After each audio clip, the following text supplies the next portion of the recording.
Hi everyone, and welcome to Crime Chronicles. Few figures in history have inspired as much fear as Jack the Ripper, the infamous killer who terrorized the Whitechapel district of London in 1888. Jack the Ripper became notorious for his brutal murders of women, and by the way, that's not his real name. To this day, nobody knows his true identity. The case of Jack the Ripper isn't just about a series of murders, it's a chilling window into the harsh reality of Victorian London, the poverty-stricken streets of Whitechapel, the police's repeated failures, the rise of sensationalist journalism, and the very beginnings of forensic criminology. Over the years, countless new theories have surfaced. Suspects have been re-examined with modern science, but the mystery has never been solved. Jack the Ripper still haunts history as one of the most enigmatic serial killers of all time. This is what's going on. Here, I'll share real stories, shocking murders, strange historical events, haunted places, and those mysteries that always leave us wondering, what's really going on with people? Some of these stories may include violent or disturbing details, so please check the description to make sure the episode is right for you. Now, let's dive into today's case, Jack the Ripper. In the late 19th century, London was a city of extremes. The luxury of the West End stood in stark contrast to the misery of the East End, where Whitechapel lay neglected and lawless. Some alleys were so dangerous that even the police avoided them. The area was crowded with lodging houses, overflowing with desperate people, crime-filled backstreets, and grim workhouses for those with no other means of survival.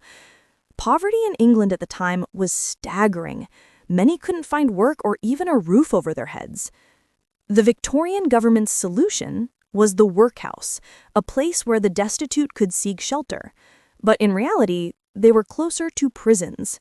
Anyone entering a workhouse was stripped of their basic rights, forced into harsh labor, and separated from their families.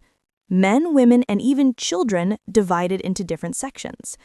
The idea was to make workhouses so unbearable that people would avoid them at all costs, only going there as a last resort before starving on the streets. For many women, survival meant turning to prostitution. In Whitechapel, sex work wasn't just a job, it was often the only way to live. Each night, women walked the streets, trapped between the need for money and the ever-present dangers around them. This environment made Whitechapel the perfect hunting ground for someone like Jack the Ripper. The first widely recognized victim was Mary Ann Nichols, known as Polly.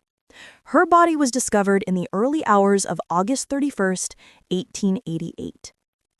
At around 3:40 a.m., a cart driver spotted what he first thought was a bundle of rags on the roadside, but when he looked closer, he realized it was the body of a woman. Another passerby joined him, and together they debated whether she was dead or merely unconscious. Her body was still warm. Unsure what to do, they covered her exposed legs with her skirt and went to alert the police. Constable John Neal soon arrived and shone his lantern on the body. What he saw was horrific. Nichols's throat had been slashed so deeply it was nearly severed. Worse, her abdomen had been savagely mutilated, her insides spilling out. Neal blew his whistle for backup. When more officers arrived, they noted something strange. There was very little blood at the scene. This suggested two possibilities.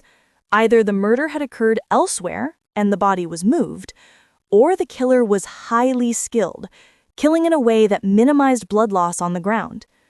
But the police made a critical mistake. They failed to secure the crime scene. Instead of preserving evidence, they had Nichols's body taken directly to Whitechapel mortuary. There, at around 4 a.m., a doctor concluded she had been dead for only about half an hour. That meant the killer had slipped away mere minutes before her body was found. Some locals reported hearing a woman cry out around 3:30 a.m., but in a place like Whitechapel, where screams and violence were common, nobody bothered to investigate. At first, Police weren't sure if this was just an isolated killing, but within a week, another woman was found, murdered in almost the exact same fashion. And so, the nightmare truly began. Just 1 week after the murder of Polly Nichols on September 8, 1888, another woman's body was discovered in Whitechapel. Her name was Annie Chapman. Annie had been struggling with poverty and alcoholism like so many others in the area. That morning, her body was found behind a house at 29 Hanbury Street. The scene was even more gruesome than Nichols' murder. Annie's throat had been cut and her abdomen was brutally mutilated. But this time, there was something different. Her organs had been deliberately removed and taken away. The precision of the cuts suggested that the killer had some knowledge of human anatomy, possibly even medical training. This discovery terrified the community. People began to believe that the murderer wasn't just a random madman, but someone skilled, calculating, and dangerous. The police were now certain they were dealing with a serial killer, but public trust in the authorities quickly collapsed. The press criticized the police for their failures, and the people of Whitechapel accused them of not protecting the poor. By the end of September, panic reached a peak when 2 more murders happened in a single night. This became known as the double event. On September 30th, Elizabeth Stride was found murdered in Dutfield's yard. Unlike the others, her body showed only a cut to the throat, with no mutilations. Some believe the killer was interrupted before he could finish. But less than an hour later, just a short walk away, the body of Catherine Eddowes was discovered. Her murder matched the Ripper's horrific signature. Her throat was cut, and her abdomen and face were savagely mutilated. Again, organs were missing. The fact that 2 murders happened in such quick succession made it clear that the killer was escalating.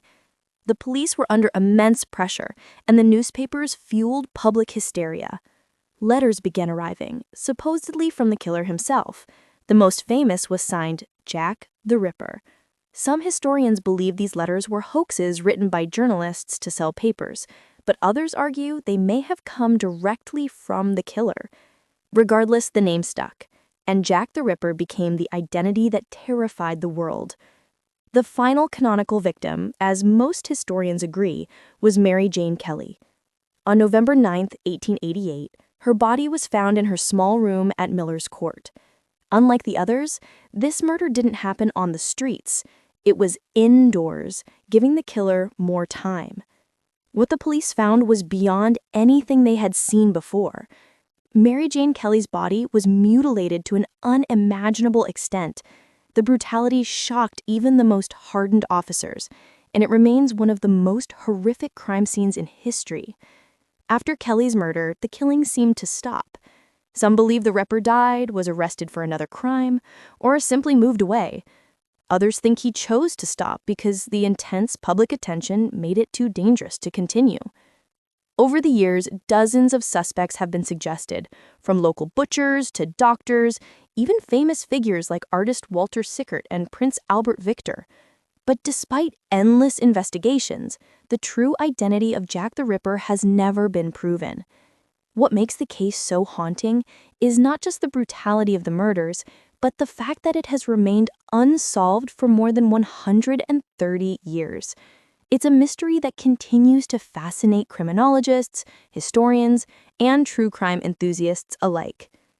And that's the story of Jack the Ripper, a name that has become synonymous with fear, mystery, and the darkest corners of human behavior. If you enjoyed this story, don't forget to like, subscribe, and share. And let me know in the comments, who do you think Jack the Ripper really was? Stay tuned for more chilling cases on Crime Chronicles.